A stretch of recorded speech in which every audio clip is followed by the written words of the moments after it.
Hello, I'm Miss Jamie Shannon, and today I'm going to talk to you about auditioning for musical theater, as well as covering a little bit of just general audition etiquette, but this is mostly geared towards those of you who might be auditioning for your first musical. Okay, so we'll get started. First thing, prepare, okay?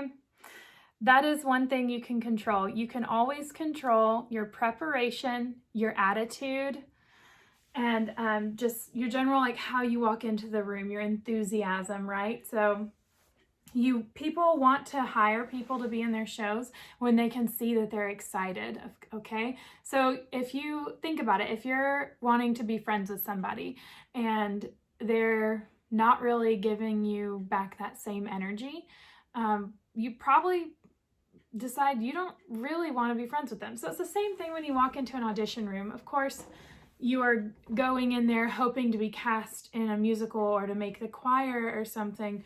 But when you walk in there, you want to have a positive attitude. You don't want to walk in there feeling down on yourself and grumpy, right? So you want to walk in confident.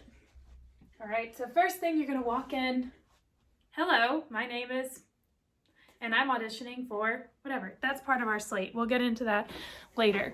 But you want to walk in with a good attitude. So if that's something that you struggle with, I would start telling yourself days before the audition, weeks before, start today telling yourself, yes, I can do this. Yes, I'm happy to be here. And I'm excited to audition for this. You know, you don't want to walk in feeling like, oh, they're not even going to cast me anyway. What's the point of auditioning? Don't walk in with a negative attitude. You don't need to do that because, one, it's not going to help you. It's not going to help you mentally. It's not going to help you get cast because they will see that. So always walk in with a positive attitude. So let's talk about preparation. So when you look for audition notices, there's several resources you can check. I know one of the primary ones I use is Stage Source. You do have to pay to be a member to see these auditions, and these are mostly for professional work. So if you're not quite into professional work yet, I would look up theaters in your area. So I know if you're in Lexington, you have the Concord Players very close by, which is community theater. You have Regal Music Theater in Waltham, which is a professional theater. There's Wheelock Theater in Boston. There's tons of theater options in Boston for you to kind of Google and search and look up. So when you go to these websites, whether it's the Stage Source website or if it's the theater's website with the audition call, you're going to read and see what are they asking for. So usually, say we're auditioning for Beauty and the Beast. Okay, we all know that one.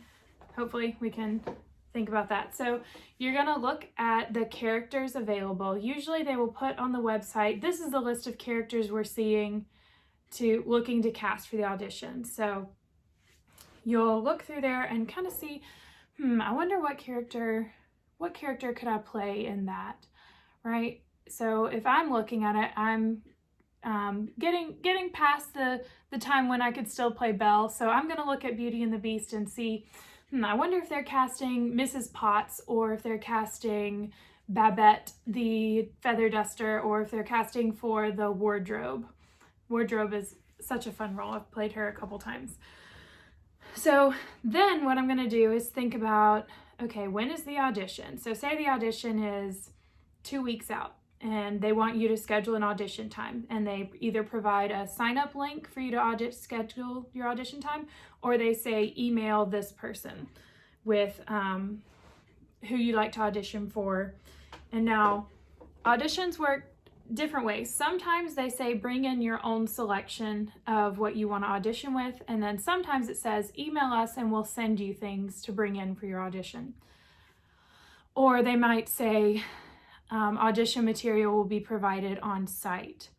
So let's go with those three different situations. So say it's bringing in your own selection. Now you're going to want to look at that audition call very closely and see if it says that it's okay for you to sing from the show, or if it says do not sing from the show. If it says do not sing from the show, do not sing from the show. That's like the one-way ticket for them to be like, oh, they don't even listen. Why would we cast them? Why would we want to work with them if they're not even going to honor what we asked for in the audition, right? So if they say, depending on what they say, then you're going to start wanting to pick out your song. So if it's for a Disney musical or Beauty and the Beast, you're probably going to want to look at a different musical, either by those same composers or also another Disney musical. I wouldn't spend too much time on, at y'all's age, I wouldn't spend too much time on, is everyone going to be singing this? Like, I don't want to bring in the same thing everyone else is singing. Now, the fact is, you're probably going to bring in something that they've already heard before that day or heard in this audition process. So don't stress yourself out over trying to find the next newest song that no one's ever heard before, right? Just pick your audition material, go in, do it well, and leave it there in the audition room. So if I'm auditioning for Beauty and the Beast and say I want to audition for the wardrobe and I can't sing from the show. So I'm going to want to look for something that is in the vein of that character. So I'm going to think about, first I'm going to research the musical if I don't know the musical they're doing, but I see that they want people my age, right? So I'm going to research the musical, find a few characters I think I could play easily. And I think that other people might see that I could play. And I'm going to look up those kind of characteristics. And I'm going to look for other songs that are not from the show that I could sing. So if I were auditioning for the wardrobe in Beauty and the Beast, I would probably go in singing, off the top of my head, probably something like Gorgeous from the Apple Tree, because the wardrobe is a very, she's larger than life character. She's very over the top, and she, like, in her storyline is that in her past life before she was a dresser, she was an opera singer. So I'm gonna go for something that shows a little bit of that that quality vocally as well as characteristically and acting wise. So once I decide on my song, ideally it would be something you know. If it isn't something you know, I'm gonna learn it. And I'm not going to listen to it to learn it. That is okay as a last resort, and especially at your age, if you're not familiar with being able to plunk out your pitches on the piano. But I think most of you are probably reading a little bit of music right now. So, and you all have teachers to help guide you, of course. So definitely talk to your teachers about it. But if you're kind of at this on your own, this is how I would approach it. So I'm going to learn that song really, really well, like memorize it, okay? And then I'm going to start thinking about, I start thinking about the acting from the beginning of the process rather than trying to add it in. But sometimes it's helpful to just learn the notes and the music and then go in and set your acting intentions, right? So I prepare my material, okay? And if they're just asking for a song in the audition, usually it's going to be 16 to 32 bars, or they may say a minute or a minute and a half or 30 seconds. So if they're asking for 30 seconds of music, that's going to be about 16 bars. If they're asking for a minute, that's going to be about 32 bars. If they're asking for a minute and a half, that's probably going to be a verse and a chorus of your song. So whatever the cut is, first you're going to learn the whole song. Learn the whole thing. Don't just learn the cut that you want to do, because you never know, they might ask to hear the whole thing and you don't want to be standing there and be like, I'm sorry, I don't know it. I didn't learn it. No, you want to show that you can prepare, because half of the battle in musical theater is being prepared and showing up with the work done and ready to work at rehearsal as well with your fellow actors. So you've got your cut, you're learning it, you've prepared, okay? Part of that other preparation, if they're just asking for a song, you're good to go with the song. Maybe they ask for a monologue too. So pretty much the same process that I went through to find the song is what I'm going to do to find the monologue. So I'm going to make sure that the material, again, is age appropriate, in the vein of the character that I want to audition for or the characters. So say I wanted to audition for 2 characters for Beauty and the Beast, if I were auditioning for the wardrobe and Mrs. Potts, and I can bring in 2 selections, meaning 1 song and 1 monologue, I'm going to gear one of those towards one character and one towards the other character. That's how I work personally. So that's what I would do for that. Of course, if you're just auditioning for one character, feel free to, channel all your audition material to say, this is who I'm auditioning for, right? That helps the people making the decisions about the cast to kind of see, they're looking for you to come in and show them where you might fit, right? So you want to prepare your material well and go in and show them where you might fit into the show and show them that you bring a positive attitude and a energetic spirit and you prepare well. So after you've gotten all your preparation for the material you're taking into the audition done, you want to also, generally on that audition call, they'll say, please bring a headshot and resume to the audition with you. So I have professional headshots and resumes done because I'm a professional singer actor. So this is my headshot, has my name at the bottom. And before I did have my headshots printed professionally by a company that does that, but before I was using Walgreens to print them, and this works fine, especially if you're auditioning for community theater or the theater programs at school or educational theater. You do not have to go and get your professional pictures and get your professional printed. I just have these because this is what I do. So you're gonna have your headshot and your resume. Now your resume, mine is divided into different categories based on roles I've played, and I also do coaching, so I have a section for that. So if you have been doing theater a little bit at school, say you've been helping out with tech or costumes or any other aspect of theater that isn't performing, you're going to want to put that on there in a separate section. So here I have roles I've played, and then this section I have for coaching, and then this I have my education, and then I have an other skills section. Now my resume is not the definitive resume. There's tons of other more professional actors and stuff that have great resume things. You can find how to do a theater resume online.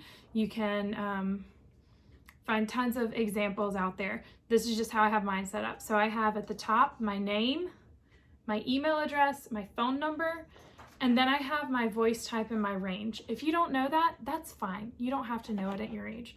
That's okay. But if you do know it, you may want to put it on there to keep it just so people can see it. So they have an idea of what they're looking at. So then you're gonna have your roles you've performed if you've done that. If you haven't, that's okay. That's okay. Your resume does not have to take up the whole page. See, even I have space at the bottom here. You don't have to take up this much. You don't want to make up stuff and lie on your resume. Don't do that. Just don't lie. It doesn't help anybody. Certainly doesn't help you if you get cast and then they expect you to know things and you suddenly don't because you lied on your resume. Don't do it.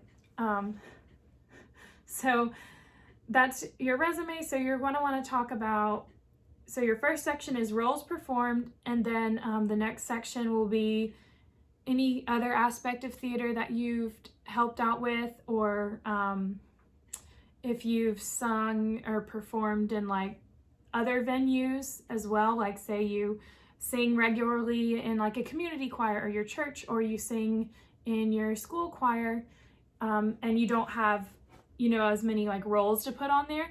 Put the experience that's relevant to the show. So obviously if you're auditioning for a musical, choral experience is relevant at your age. And then you're going to want to put your education and training. So I would put like if you're taking acting classes at school, or studying acting privately, or studying voice and piano privately, anything that you're studying that is related to musical theater, I would put that on there. And then you can put any other skills. So like if you have any other special skills, in the education and training, you can also put your dance classes if you're taking dance as well. So now you're going for other skills. So say you play soccer, or you ice skate, or you do something like that, or you can do really good accents and dialects, you're going to put those on there too. Or if you play any other instruments, or if you just have any other random like special skills, use your discretion. I mean, don't put anything too anything that's like, what am I trying to say? I mean, don't put anything that's like, oh, I can, pick my nose with my toes or anything like that, because that very few people are going to want to see that. So use your good common sense that I know you all have. If you have a question, see what other people have put on their special skills resume. So like on mine, I have good with children and animals, teaching, tutoring, choral conducting, worship leading, dialect coach, hair and makeup artist, pageant coaching, licensed passport, and then fluent in international phonetic alphabet. So I have those things for me. You don't have to have any special skills either. That's okay. But usually people do have something. Or if you're a child and going in, like child or teenagers and going in for community theater, sometimes you can put like a fun fact on there. Sometimes people appreciate seeing that. But I would keep it as professional as possible.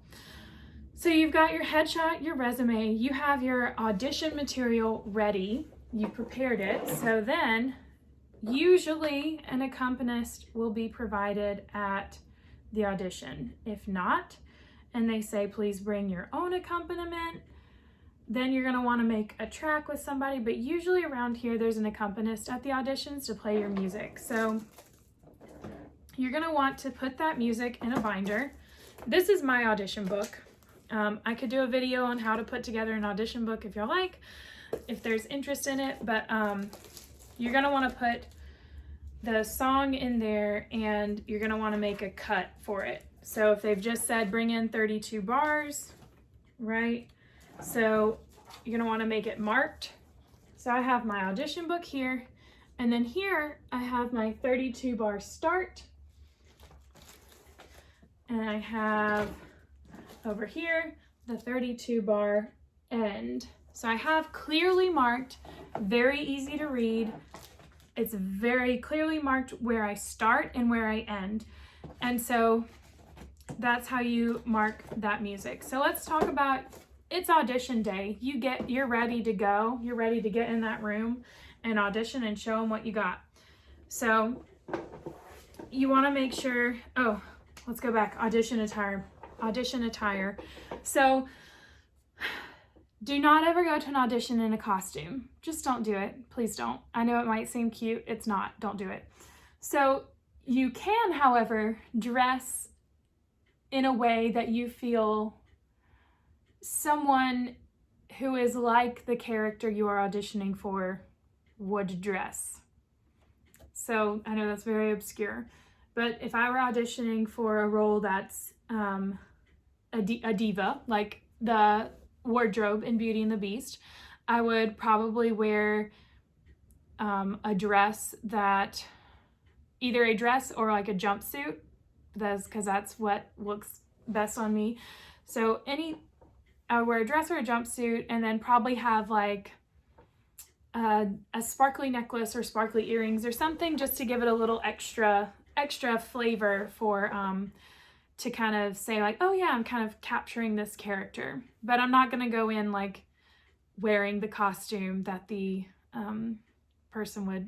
that the character would wear. So if you're auditioning for Belle, don't go in a white shirt with like a blue dress over it. Just don't do it. I would actually avoid blue dresses at all if I were auditioning for Belle, because I guarantee you every other girl who's auditioning for Belle is gonna be wearing a blue dress. But you know, at the end of the day, wear what makes you feel confident and comfortable. You don't want to be wearing something that's too tight for you to like feel like you can't breathe. You want to wear something that makes you feel comfortable, confident, and shows you in your best light. So you want to make sure that it's tailored to fit your body so they can see what you look like on stage, and they can kind of imagine like, okay, we saw this person is this and then this person is this. Would that would look nice together? Yeah, so we're going to write that down to give them a call back. So you have your outfit and everything, and make sure your shoes are comfortable. Ladies and anyone else, don't wear heels that are too high that you can't walk in.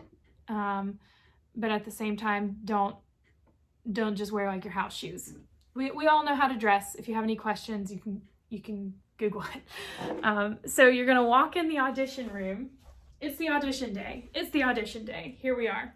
You go to the monitor. You have, say you show up to the audition, take water with you to the audition and probably a snack, because they might be running behind, and if you get hungry, like you don't want to be sitting there for hours and not have something to eat if you get hungry. So you have your resume and headshot. Let's pretend this is stapled to the back. That's generally how they do it. If your paper's bigger than your headshot, because I just printed this, cut it to fit. Just cut it to fit, and you can staple them together. Do a staple at the top and a staple at the bottom to keep it secure. So you're in your nice outfit, you have your thing, you have your water bottle or your little bag, and you're ready. So you go up, and generally at the audition location, there'll be a table for you to check in, and there's what we call an audition monitor, or a couple people there. And they're gonna be like, what's your name? So you tell them, hi, I'm so-and-so. Be kind to this person. Be nice, be friendly to every single person you meet in that room. I don't care if you don't like the way they look, don't like what they're wearing. You be nice to that person, because one, you never know who they know who's in the audition room. And the people in the audition room ask the people who are monitoring out there about the people who audition. They're gonna ask and be like, okay, was this person we've never met her before. Were they nice in there? Were they acting a fool? What were they like? So just be so kind to everyone you meet. That should be a thing we do in life anyway, but unfortunately it's not always what we do. I don't care how you're feeling that day. You walk in there confident and excited to be there, and be kind to every single person you meet. So you'll check in with the monitor, and they might give you a form to fill out. If you're a minor, they're gonna give you something for your mom or dad to sign, or there may have been on the audition listing a form for you to print out and fill out before you get there. So you'll either hand them all that information, and generally, sometimes they'll ask you to hold on to your headshot and resume, and sometimes they'll take it from you with the sheet that you fill out for them. So you'll do that, and then you'll just take a seat and prepare yourself mentally for the audition. So whatever helps you relax and not feel too nervous, do something like that. If you need to bring headphones to kind of like shut your mind off for a second to listen to something, if you need to do some push-ups, you know, whatever you need to do to get yourself prepared, do that. You should also show up to the audition location warmed up. So you're waiting for them to call your name to come audition. Generally, there's a little holding area for the actors. So you'll be waiting there. You know, like I said, just be kind to everyone there. I find it detrimental to be like, well, what are you singing? Oh, you're singing that? Oh my gosh, I'm singing that too. What? Just don't. Just you stay in your bubble of preparation. That's what's most helpful for me. If it's helpful for you to talk to people, be like, hey, how are you? You know, go ahead, talk to them. Now, things you don't want to do, you don't want to be like, oh my gosh, do you see what she's wearing? What is it? Or like if someone's in the audition room and you can hear them, and I don't care, don't comment on it. Whatever you think, just keep it to yourself. Don't be like, oh my gosh, they're so bad, or be like, oh my God, wow, so good. Just don't say anything. Don't say anything. Definitely don't say anything negative, but preferably just keep your mouth shut and stay in your bubble. course, that's not to say that you can't like be kind to other people and make friends and, you know, whatever, definitely be sociable. But if you should know yourself well enough to know that if talking to people is going to make you more nervous, don't do it. If it's going to help you relax, go ahead, talk to them. But don't, when you're talking, try to avoid anything like, oh my gosh, I'm so nervous. I didn't have enough time to get ready and I don't like the way my hair looks. Like, try to avoid any negative talk like that, because what that does, it just creates a little environment for people to just, and that's not helpful to anybody. It's not helpful to the other people auditioning with you, and it's definitely not helpful to you. So don't do that. So you go in the audition room, and generally there will be like a table of people, or it might be in a theater, so they might be sitting and you might be going up on the stage. Whatever you do, you're going to take your music to the accompanist. So you'll walk in the room, right? Sometimes the audition monitor will be like, this is so-and-so, blah, blah, blah. So when you walk in the room, smile, be like, hi, how are you? I'm excited to be here. Thank you for having me, whatever. Go to the accompanist, and what you're going to do when you talk to the accompanist, so say the accompanist is here, right? And the audition panel's over there. Okay, so they're facing me over here. I don't want to bend and put my bum in their face, okay? You want to probably go to the other side if you can. Be like, hello, how are you? Talk to the accompanist, be nice to them, because they're also going to ask, they're going to talk, right? Okay, so you have your cut, be like, hey, this is where I start. This is gorgeous from the apple tree. If you're not starting on the first page, you want to put like a sticky note or write it on there, write what the song is, just in case, or at least say it. Be like, this is my song for the apple tree. I'm starting here, taking it about. You can sing a little line of it for them if they ask, or they might be like, oh yeah, I know that one, good to go. Or if there's anything that you do differently with that music, let them know. Be like, oh, I take it a little bit slower on these measures here. And they'll be like, yeah, great, thank you. I got it. So just be super appreciative of those accompanists, because they are sitting there sight reading tons of music for like days on end, and they need to be appreciated because they work so hard. So you've done that, you've talked to your accompanist, you're like, thank you so much, okay? So then you go and you look at the audition panel, you're like, hello. You can introduce yourself again if you want. You can say, hello, my name is blah, blah, blah. I'm auditioning. I've prepared this song and this monologue. And usually they'll be like, okay, great, whenever you're ready. Or sometimes when you walk in there, they may still be making notes from their last person. So, and also if you have your headshot and resume, you may have more than one copy. Sometimes they make you bring multiple copies. So you'll either the audition monitor gave that to the audition panel, or you give it to them and you're like, here you go, thank you so much. Okay, there's all these different ways it can happen. Just read the room, you'll know what to do.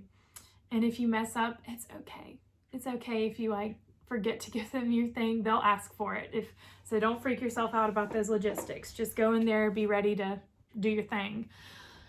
So you've talked to the accompanist and you're about to start your stuff, right? So you want to stand there, take a second for yourself, just breathe, kind of feel the space. And whenever you're ready, then you'll start. Okay, so you've told them the material, you've told them your name, you said hello, and then you wait and give yourself a moment until you're ready to start your audition slot. And when you're ready, then you start. Don't start before you're ready, because you're likely to mess up. So you've done your song or whatever, and then you've done your monologue if needed, and then they're like, okay, thank you. They may ask for more. They may say, okay, can you stay for the dance call? They may not say anything. It's different depending on every situation. So you're gonna say, thank you so much for having me. Have a good day. And then you get your music from the accompanist. You say, thank you so much. I really appreciate it. Then you get on out of there. And then No matter how you did, I don't care how you did in that room. I don't care if you feel great about it. I don't care if you absolutely hate what you did. You keep your mouth shut. You do not talk about it until you get home out of the parking lot. Don't run out of that room crying because you think you did a bad job. Hold it in. Don't worry about it. If you absolutely cannot hold in your tears, go to the bathroom, do something. Just do not make a big fuss of yourself, because that can sometimes show that you're being a diva and that you might be hard to work with. Don't do it, because even if you messed up and you know you messed up, they might not know that you messed up. So they might have thought that was great. So no matter what you think about it, don't say anything. And if your mom or somebody's there is like, oh my gosh, how did it go? Be like, it was fine, thank you.